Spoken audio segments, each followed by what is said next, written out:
সম্মানিত মেহমানবৃন্দ,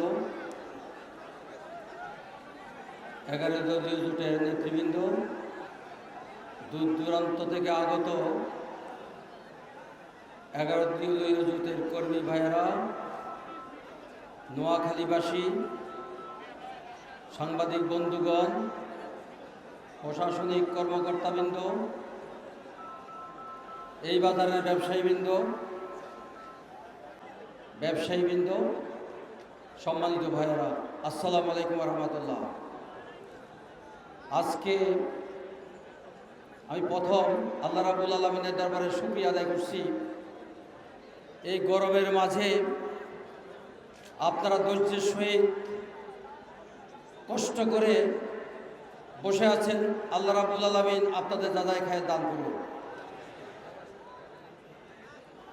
দুরূদ ও সালাম জনাবে মুহাম্মদ রাসূলুল্লাহ সাল্লাল্লাহু আলাইহি সাল্লামের প্রতি, যার অসংখ্য কুরবানির বিনিময়ে আল্লাহ জমিনের দিন প্রতিষ্ঠিত হয়েছে। সম্মানিত ভাইয়েরা, শুহাদায়ে কেরামের সর্বোচ্চ মর্যাদা কামনা করছি। বিশেষ করে বিগত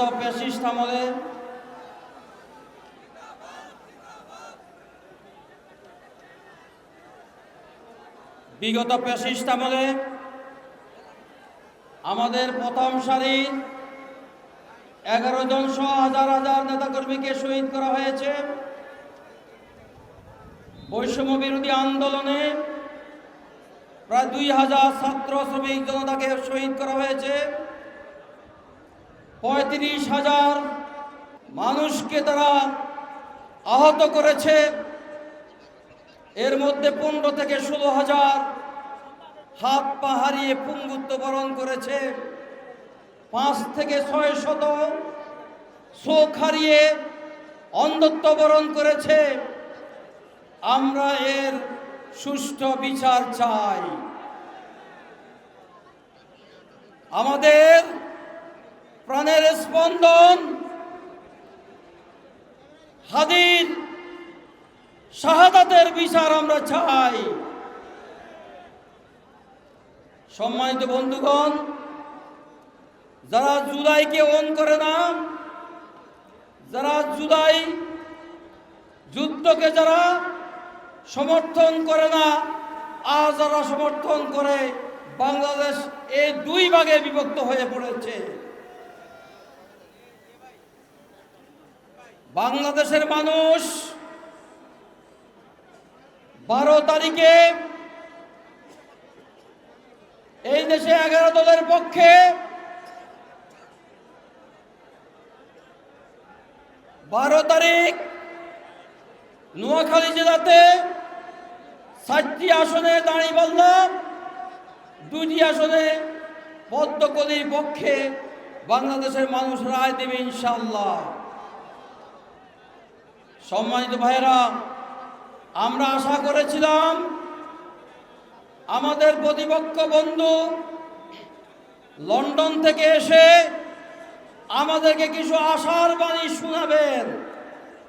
দুর্ভাগ্য আমাদের, উনি পুরানো বয়ান শুরু করেছেন। উনি এসেই বললেন আমরা নাকি গুপ্ত, আমরা নাকি সুপ্ত। আমি জিজ্ঞাসা করি, ফাঁসির মঞ্চে কারা গিয়েছিল? অধ্যাপক কারা শাহাদাত বরণ করেছিল? অধ্যাপক গোলাম আজম, মাওলানা মতিউর রহমান নিজামী, আলী হাসান মোহাম্মদ মুজাহিদ, কামারুজ্জামান, আব্দুল কাদের মোল্লা, AKM ইউসুফ, মাওলানা আব্দুল সুবহান, একে নাজির আহমেদ, আমাদের হৃদয়ের স্পন্দন আল্লামা দেলোয়ার হোসেন সাঈদী, ওরা কি সুপ্ত ছিল না গুপ্ত ছিল, নাকি বীর মুজাহিদ শাহাদাত বরণ করে শহীদ হয়েছিলেন? আপনি কোথায় ছিলেন? আপনি কোথায় ছিলেন তখন? আপনি কোথায় ছিলেন? আপনি মুসলেখা দিয়ে গেছেন বাংলাদেশ থেকে, আমি আর রাজনীতি করিব না। আপনার এদেশে মানুষের বিরুদ্ধে, এদেশের শহীদদের বিরুদ্ধে, এদেশের সংগ্রামীদের বিরুদ্ধে কথা বলার অধিকার নাই। যে ব্যক্তি বাংলাদেশে আসার আগে বুলেট প্রুফ গাড়ি লাগে, ওই কাপুরুষের জন্য বাংলাদেশ নয়। বাংলাদেশ বীর পুরুষের জন্য। বাংলাদেশ শাসন করবে বীর পুরুষেরা, কাপুরুষেরা নয়। বাংলাদেশ শাসন করবে এই দেশের জনগণ। ভারতের দালালেরা বাংলাদেশ শাসন করবে না। ভারতের দালালদের এই দেশে কোনো জায়গা নাই, ওই দেশে কোনো স্থান নাই। ভারতকে তাড়ানো হয়েছে, আর ভারতকে কেউ স্বাগত জানাতে আমরা দেব না, দেব না, দেব না। সম্মানিত ভাইয়েরা, আমরা ভারতকে বলতে চাই, আমরা আপনাদের সাথে সুসম্পর্ক করতে চাই, আমরা আপনাদের সাথে সুন্দর সম্পর্ক রাখতে চাই। আপনাদের আমাদের মধ্যে গোলামির সম্পর্ক আর কল্পনা করবেন না, স্বামী স্ত্রীর সম্পর্ক কল্পনা করবেন না। সম্মানিত ভাইয়েরা, আমরা মনে করেছিলাম তারেক রহমান 17টি বছর পড়ালেখা করে ব্যারিস্টার হয়ে অথবা কোনো ডক্টর হয়ে বাংলাদেশের অ্যাসেট হয়ে বাংলাদেশে আসবে। আমরা কি দেখলাম? আমরা এক দেখেছি স্বরাষ্ট্রমন্ত্রী মোখা আলমগীরকে, আরেক দেখলাম নতুন রাজনীতিবিদ তারেক রহমানকে। মোখা আলমগীর বলেছিলেন, রানা প্লাজা যখন ভেঙে পড়ল, বলেছিলেন ছাত্র শিবিরের ছেলের নাকি ঝাঁকুনি দিয়ে রানা প্লাজা ভেঙে দিয়েছে। সুতরাং আপনিও কি বললেন? জামাত ইসলামীর কারণে আমরা গবেষণা করে পাইছি একটা, আপনাদেরকে সেটা জানাচ্ছি। গবেষণা করে পাইছি কেন জামাত ইসলামীর কারণে ভূমিকম্প হয়েছে। যেহেতু বিএনপির লোকেরা দুর্নীতি করছে, বিএনপির লোকেরা স্থানাবাজি করছে, যেহেতু বিএনপির লোকেরা টেন্ডারবাজি করছে, দখলবাজি করছে, আর এই জন্য কেন জামাত ইসলামী তাকে রুখে দিল না, এই অপরাধে ভূমিকম্প হয়েছে। ইনশাল্লাহ ইনশাল্লাহ 12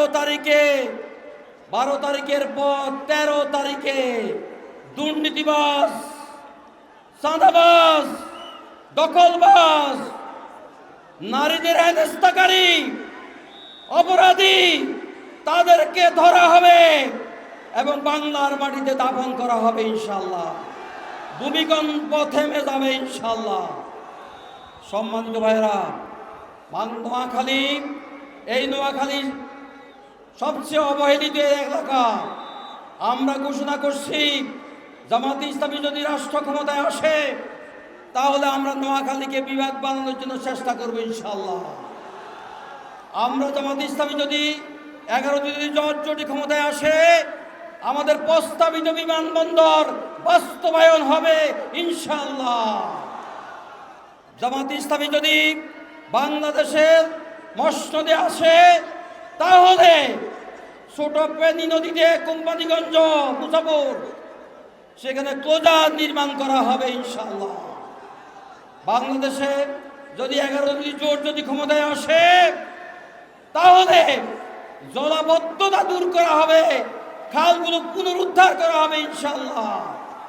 বাংলাদেশ জামাত ইসলামী যদি 11 জোট যদি ক্ষমতায় আসে, তাহলে নোয়াখালী পৌরসভা, সমনি পৌরসভা একীভূত করে সিটি কর্পোরেশন ঘোষণা করাবে ইনশাআল্লাহ। সম্মানিত ভাইয়েরা, বাংলাদেশ যদি জামাত ইসলামী ক্ষমতায় আসে, তাহলে বাংলাদেশকে এক মানবিক রাষ্ট্রে রূপান্তরিত করা হবে। উমর যখন শাসক ছিলেন, তখন খুতবা দিতে দাঁড়ালেন জুমার দিন, একজন দাঁড়িয়ে বললেন, হে আমিরুল মুমিনিন, আমার প্রশ্নের জবাব দেওয়া ছাড়া আপনি খুতবা দিতে পারবেন না। হে আমিরুল মুমিনিন, আমি কোষাগার থেকে এক টুকরা কাপড় পেয়েছি, আপনিও কোষাগার থেকে এক টুকরা কাপড় পেয়েছেন। আমার কাপড় দিয়ে আমি বড় জামা তৈরি করতে পারি নাই, আপনি টুকরা দিয়ে আপনি কিভাবে বড় জামা তৈরি করলেন? তখন ওনার ছেলে আব্দুল্লাহ বললেন, হে আমিরুল মুমিনিন, আমি তার জবাব দিচ্ছি। উনি দাঁড়ালেন, ছেলে দাঁড়িয়ে বললেন, আমিও এক টুকরা কাপড় পেয়েছি, আপনি এক টুকরা কাপড় পেয়েছেন, আমার বাবাও মাত্র এক টুকরা কাপড় পেয়েছেন। যেহেতু আমার একটা জামা ছিল, আমি আমার কাপড়টা আমার বাবাকে দিয়ে দিছি, যার কারণে আমার বাবার কাপড়টা বড় হয়েছে। সম্মানিত ভাইয়েরা, 11 জোট যদি ক্ষমতায় আসে, রাস্তায় দাঁড় করাই এমপি মন্ত্রীদেরকে আপনারা প্রশ্ন করতে পারবেন যে আপনার এইটা সম্পদ ছিল না, এই সম্পদ আসলো কোথা থেকে, প্রশ্ন করতে পারবেন। আমরা যেভাবে মসজিদে ইমামকে প্রশ্ন করি, আমরা লোকমা দিই, যদি একবার, দুইবার, তিনবার লোকমা দেওয়ার পরে যদি ইমাম পরিশুদ্ধ না হন, তাহলে সেই ইমাম থেকে আমরা নামাজ ছেড়ে দিয়ে আমাদের ওয়াজিব হয়ে যায়। রাষ্ট্রের কোনো কর্মকর্তা, রাষ্ট্রের কোনো এমপি, রাষ্ট্রের কোনো মন্ত্রী, রাষ্ট্রের প্রধানমন্ত্রী, রাষ্ট্রের প্রেসিডেন্ট যদি কোনো প্রশ্ন করা হয়, তাকে জবাব দিতে হবে, অথবা তাকে রাষ্ট্র ক্ষমতা থেকে বিদায় করে দিতে হবে। এটা ইসলামের শিক্ষা। ইনশাআল্লাহ এটা বাস্তবায়ন হবে বাংলাদেশে। সম্মানিত ভাইয়েরা, আমরা হিসাব করে দেখেছি, বাংলাদেশে জাকাত কালেকশন হয় 10 থেকে 15,000 কোটি টাকা। এই টাকা গরিবের, এই টাকা দিয়ে লুঙ্গি শাড়ি দেওয়া হবে না, দারিদ্রতা বিমোচন করা হবে, গরিব লোকদেরকে পুনর্বাসন করা হবে, যাতে তারা অর্থশালী হয়, তারাও যেন জাকাত দিতে পারে। আমি আপনাদেরকে এই উদাত্ত আহ্বান জানিয়ে আমার কথা এখানে শেষ করছি। আগামী 12 তারিখে ইসলামী সরকার গঠন হবে, বাংলাদেশে এক জাতীয় সরকার গঠন হবে, বাংলাদেশে এক মানবিক সরকার গঠন হবে। আমরা আজকে থেকে 12 তারিখ পর্যন্ত অপেক্ষা করব।